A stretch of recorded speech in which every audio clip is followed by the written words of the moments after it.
سلام بچه ها، خوش اومدین به پارت 5 از سری ویدیوهای آموزشی ما برای آموزش زبان برنامه‌نویسی سی شارپ مخصوص یونیتی. و توی این ویدیو همونطور که تو آخر ویدیو قبلی گفتم قراره به حلقه های وایل بپردازیم. ما با هم دیگه ایف رو کار کردیم، فور رو تو ویدیو قبلی با هم دیگه کار کردیم و الان نوبتی هم باشه، نوبت آموزش حلقه وایله که دیگه این حلقه هم بگیم انشالله حلقه ما تموم میشن.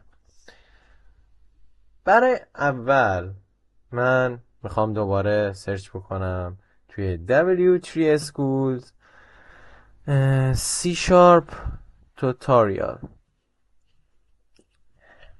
اینجا یه 2 hours later چیزی دوباره بزن.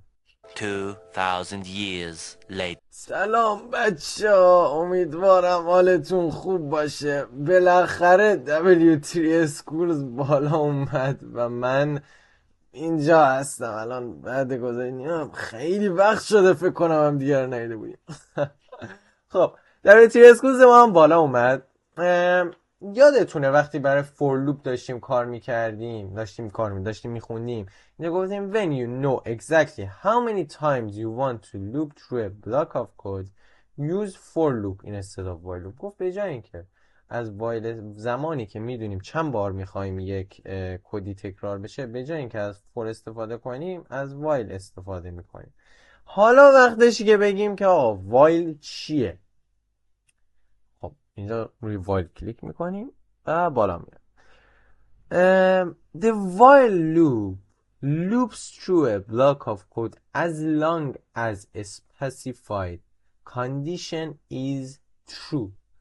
آقا while تا وقتی یه حلقه رو اجرا میکنه که شرطی که داخلش میاد درست باشه.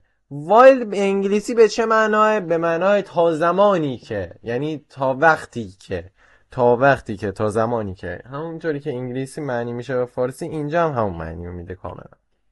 یا تا زمانی که این کاندیشن من ترو بود تو بیا این کدی که این داخل نوشته میشه رو اجرا بکن، دقیقا مانند همون فوری که ما داشتیم.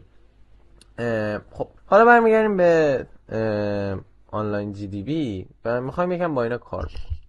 اینجا من یه اینت آی تعریف میکنم مساوی با یه وایل مینویسم وایل آی مساوی با 1 تو بیا کنس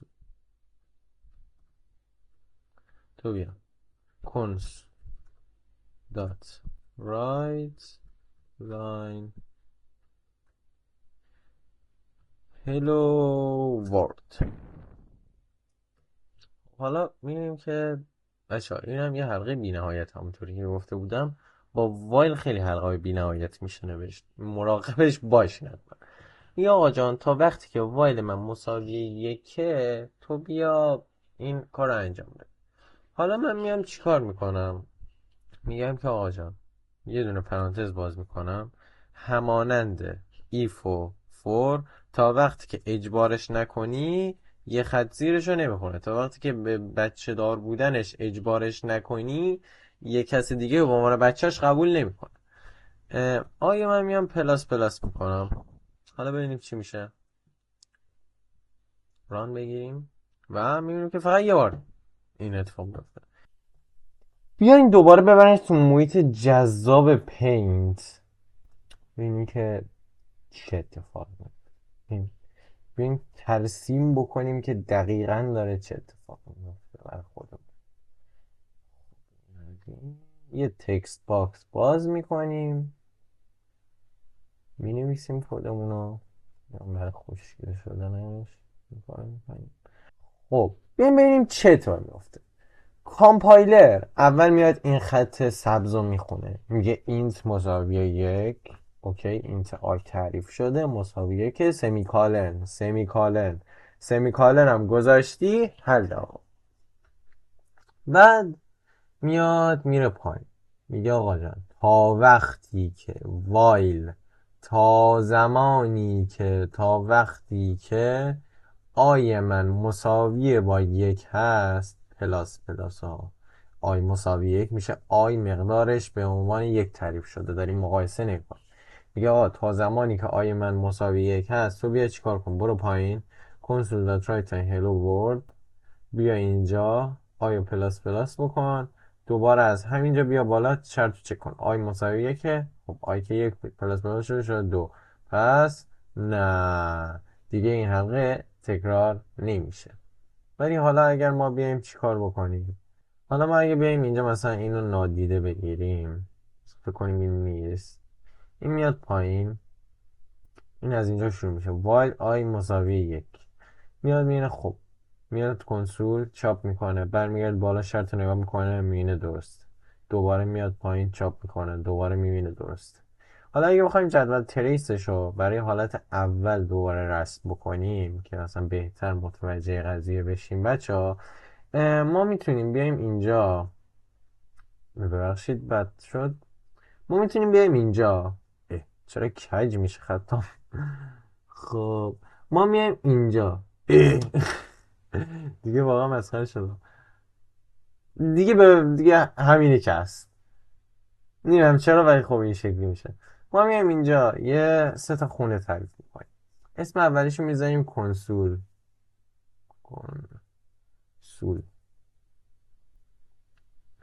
دومی رو میذاریم آی، سوم میذاریم کاندیشن. کاندیشن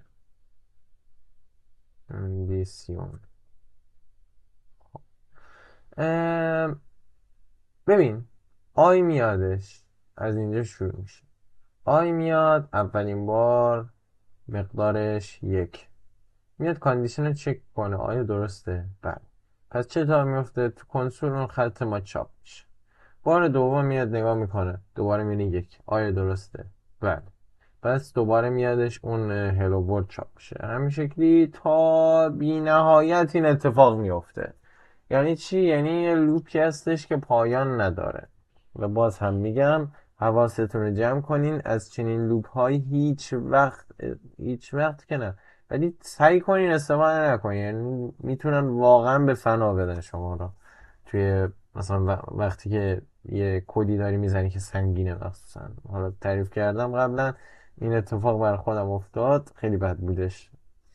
بعد خب حالا ما اگه بیایم همین رو برای حالتی در نظر بگیریم که حساب بکنیم این لاین کد ما یعنی آی پلاس پلاس وجود داشته باشه، ما دوباره میایم جدول تریس رو رسم میکنیم، این سری دیگه صاف شد. اینجا یه دونه کنسول می نویسیم، کنسول یه دونه آی خیلی بلندی شد، اینجا هم یه دونه کاندیشن می نویسیم، کاندیشن.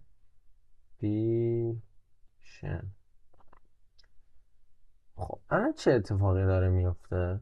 ما میایم اینجا اولین بار آی مقدارش چیه 1، میاد کاندیشن رو چک میکنه، کاندیشن تروه، بله درسته، پس میاد تو کنسول هلو ورد چاپ میکنه. بار دوم میاد آی من میگه آقا آی تو دیگه 1 نیست 2 شده، اینجا پلاس شده، میاد کاندیشن چک میکنه آقا این آی دیگه 1 نیست آی 2 شده، پس این خط کد داخل هیچ وقت اجرا نمیشه دیگه تا زمانی که آی دوباره 1 بشه و یه اتفاق بیفته که از بالا دوباره کد خونده بشه. میاد توی کاندیشن میگه نه کاندیشن غلطه، پس اینجا هم هیچی چاپ نمیشه. حالا این آیا تمام ماجرا راجع به حلقه‌های وایده؟ نه این تمام ماجرا نیستش بچه. ما دستوری داریم تحت عنوان بریک چی کار میکنه؟ بریک خب در انگلیسی به معنای چیه؟ به معنای شکستن دیگه، اینو میدونیم انگلیسی به معنای شکستن ترجمه میشه به فارسی. یعنی چی؟ خب اینجا ما هم معنی میده، بله مثل بقیه وایل و فور و ایف و اینا همون معنی میده. میگه آقا وقتی یک دستوری انجام شد تو بیا بریک بکن، به همین سادگی، تو بیا از حلقه بزن بیرون، تمام حلقه دیگه تمام شد. حالا ما میدونیم بچه ها طبق چیزی که گفتم این یه حلقه بی نهایت، طبق چیزی که همین الان گفتم، و خب داریم مشاهده میکنیم که بی نهایت تا هلو ورلد داره چاپ. حالا ما اگه بیایم اینجا از دستور بریک استفاده بکنیم ببینیم چی میشه. فقط یه دونه چاپ کرد هلو ورلد، اومدش اینجا وایل کاندیشن رو چک کرد، کنسول را چاپ کرد، خط بعدی بریک زد، از حلقه بیرون. حالا چه اتفاقی میفته؟ ما بیایم این کار بکنیم که بهتر. کنسول دات رایت لاین اسپایدر بنویسیم یونیتی اسپایدر. خب الان ببینیم اصلا یونیتی اسپایدر چاپ میشه. سمیکالن دشمن همیشگی ما سمیکالن. مینینگ هلو ورد داره فقط چاپ کنه، داره هیچ وقت اسپایدر هیچ وقت چاپ نمیشه. حالا ما بیایم اینجا چیکار بکنیم؟ یه بریک می نویسیم کنسولاتورن هلو ورد کنسولاتورن یونیتی اسپایدر. این یه بار که چاپ شد بریک میکنه میزنه بیرون، میاد یونیتی اسپایدر رو چاپ میکنه. به همین سادگی و شیرینی. آیا فقط بریک برای چیز هستش؟ آیا فقط بریک برای وایل هست؟ نه، ما میتونیم تو حلقه‌های دیگه هم از بریک استفاده کنیم. حالا یه سوال دیگه که ممکنه برای شما ایجاد بشه اینه که آقا فقط آیا ما میتونیم از مقایسه اعداد توی وایل استفاده کنیم؟ بچه وایل ما گفتیم یه کاندیشن میگیره، به ما برمیگرده که آیا این کاندیشنی که توش قرار شده تروه یا فالس. پس در نتیجه ما میتونیم از بولین هم استفاده کنیم. بولین چی بود؟ بولین متغیری بودش که به ما درستی یا غلطی یک چیزی، یک گزاره رو برمیگردون. این شکلی بگم ریاضیاتی تر، یه گزاره یا درستی یا غلطی شما برمیگردونه، یه مقداری یا به ما برمیگرده که درستی یا غلط. توضیح دادیم تو ویدیو دوم. یه بول تعریف میکنیم، لپتاپ مثلا علامت سوال که نمیشه داشت، به هر حال نحوه سوالی داره، مقدارش رو قرار میدیم فالس. الان میگم که آقا جان تا زمانی که لپتاپ مساوی با فالس، اینم دقیقا مثل همون قضیه اینته که باید دوتا مساوی بزنیم. اصلا ما یه دونه مساوی برای شرط نداریم. یه دونه مساوی یعنی که مقدار یه چیزی رو بهش نشون بدیم. یا تا وقتی که این فالسه تو بیا این کارو بکن. بعد خب اینجا بریکشو برمیداریم، می نویسیم که لپتاپ مساوی با ترو. اینجا لپتاپ رو مساوی ترو، سمیکالن نشه فراموش. می‌بینیم که دقیقا همون اتفاقی که با آی افتاده بود اینجا افتاد. اومد چک کرد، مقدارش تغییر کرد، دوباره رفت بالا شرط چک کرد که آیا درسته شرط من. ببین شرط میگه که لپتاپ فالس باشه، پس در نتیجه زمانی که لپتاپ ترو میشه شرط من درست نیستش دیگه، چون لپتاپ نامساوی فالسه. حالا ما بخوایم اینو خلاصه تر بکنیم چی میشه؟ یادتونه برای نامساوی یه دونه علامت تعجب میذاشتیم بچه ها؟ لپتاپ رو نوشتم لپتاپه، حالا اینو دیگه بدش کنیم. ما اگر به این صورت نشون بدیم، اینجا هم اول مقدارش فالس مقدارش ترو بکنم، اینجا هم تبدیلش کنم به فالس، این همون معنای ترو رو میده. چرا؟ چون که ما اینو داشتیم سر از یک کنسول رایت لاین که اینو اگر یک بولو کنسول رایت لاین میکنیم مقداری که نشون میده رو برمیاره، این مقدارش تروه. میگه که تا زمانی که لپتاپ ترو باشه، لپتاپ مقدارش ترو باشه، درست باشه، تا زمانی که درست باشه تو بیا این کار انجام بده، که خب اینجا فالس میشه و میبینیم که درستی برنامه اجرا میشه. حالا اگه بخوام یه بار دیگه که بهتر بفهمیم اجرا بکنیم میبینیم که بعد این همیشه تروه، پس این هم به صورت بی‌نهایت چاپ میکنه. حالا ما بخوایم همینو با فالس نشون بدیم، یه دونه علامت تعجب میذاریم مثل نامساوی دقیقا. حالا اینو فالس میکنیم، بازم میبینیم که بی‌نهایت داره هلو ورلد چاپ میشه. خب بچه حالا که ما میتونیم بگیم که لازمه های اولیه برنامه نویسی رو بلدیم، چطوره بیایم یه برنامه‌ای بنویسیم که هم توش وایل داشته باشه، هم توش فور داشته باشه، هم توش ایف داشته باشه؟ چطور بیایم این کارو بکنیم؟ من میام اینجا یه وایلی می نویسم. میخوایم یه لوپ بی نهایت توتل. میگم که خب این بالا اول من میام یه دونه متغیر تعریف میکنم، یه متغیر بول تحت عنوان بول is true. مقدارش هم اول مساوی فالس قرار میدم با دیفالت. میگم تا زمانی که وایل من یعنی is true من، وایل من کاندیشنش true باشه و is true من یعنی فالس باشه، تو بیا اینجا یه دابل کوتیش، اینجا یه دونه دوتا کروشه باز میکنم چون که قراره تعداد خط کد بیشتر از یه خطی ما زیرش قرار بدیم. خب من میگم تا زمانی که این is true من فالس هست، تو چی کار بکن؟ یه فور داخلش یه فور تعریف میکنم. بعد همونطور که بهتون تو ویدیو راجع به فور بود گفته بودم، ما میتونیم بریم این کار بکنیم توی استیتمنت اول فور int i مساوی 0 یه متغیر i تعریف بکنیم که مقدارش هم اونجا مشخص کنیم. گفته بودیم چرا ما این کارو میکنیم، چرا مثلا نمیریم بالا تعریف بکنیم؟ به خاطر اینکه آیی که توی لوپ فور تعریف میشه فقط مخصوص به همون لوپه و بیرون لوپ ما این آی رو نداریم. یعنی آیه برای بیرون حلقه فور تعریف نشده، فقط مختص فور تعریف شده که در پایان حلقه فور هم نابود میشه. پس این به بهینه سازی کد ما و سرعت کد ما. میگم یه اینت آی تعریف کنم، میگم آی کوچیکتر مساوی 10 بار یه چیزی رو قرار چاپ کنم، دوباره یه سمیکالن آی پلاس پلاس، دوباره اینم یه دابل کوتیشن، همش میگم دابل کوتیشن، دو تا کروشه باز میکنیم، کنسول دات رایت لاین. چرا رفتم بالا دستم خورد. کنسول دات رایت لاین چی مثلا هلو ورد، اون هلو ورد کلیشه ای قدیم. ما میگیم که آقا جان تا زمانی این بول من تو بود، تو بیا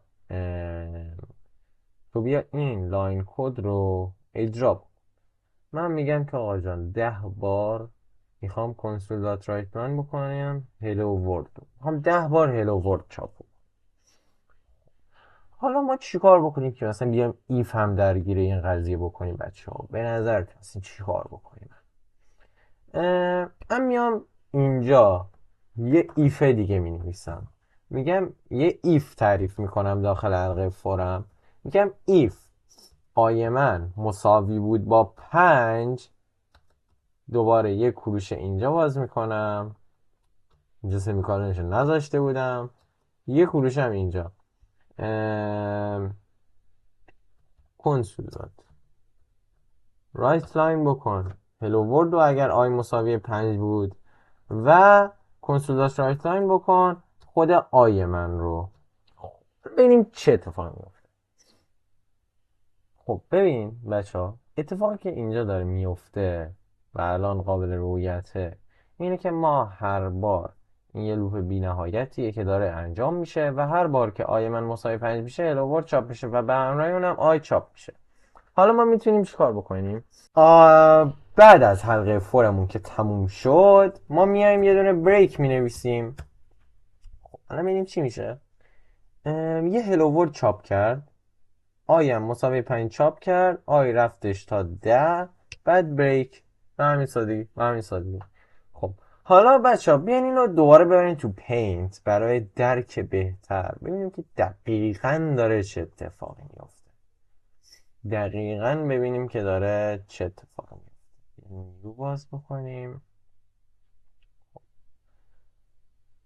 تکستمون رو باز میکنیم، یکم طولانی تره، یکم فونتش رو شاید 28 مثلا بیاریم.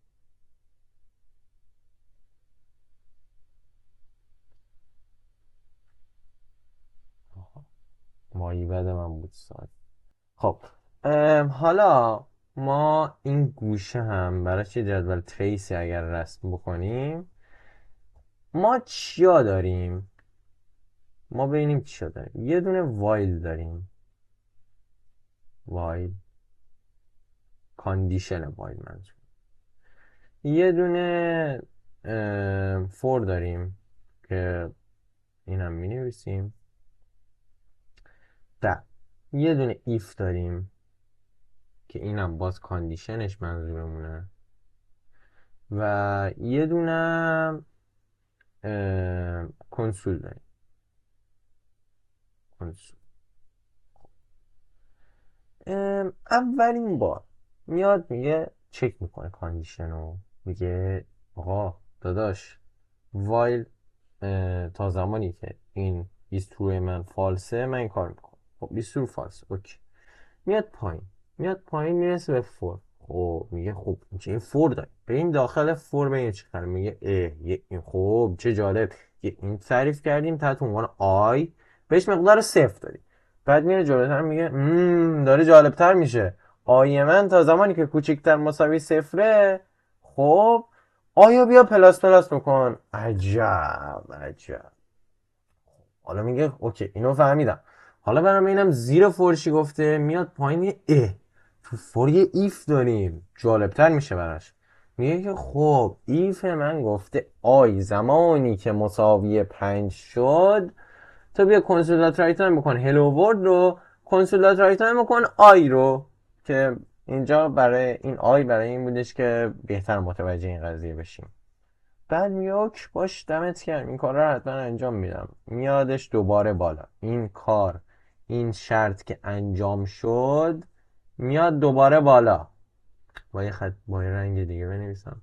میاد دوباره از اینجا بالا، دوباره آی رو پلاس پلاس میکنه. بعد دوباره کاندیشن اینو چک میکنه، اگر درست باشه میاد پایین. خب میاد پایین میگه که آقا جان آی من آیا مساوی 5 شده؟ مثلا آی اولین بار 1 بود، 0 بود، الان شده 1. میگه نه، دوباره میره پایین، دوباره میاد بالا، همیشه طی میکنه تا آی میشه 5. آی میشه 5 میاد این داخل رو اجرا میکنه. دوباره با یه رنگ دیگه از اینجا میزنه بالا، از اینجا میزنه بالا، انقدر میگرده این لوپو تا آی میشه 11. آی میشه 11.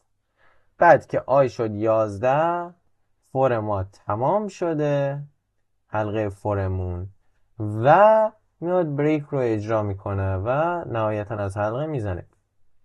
جدول تریسیش بکنیم.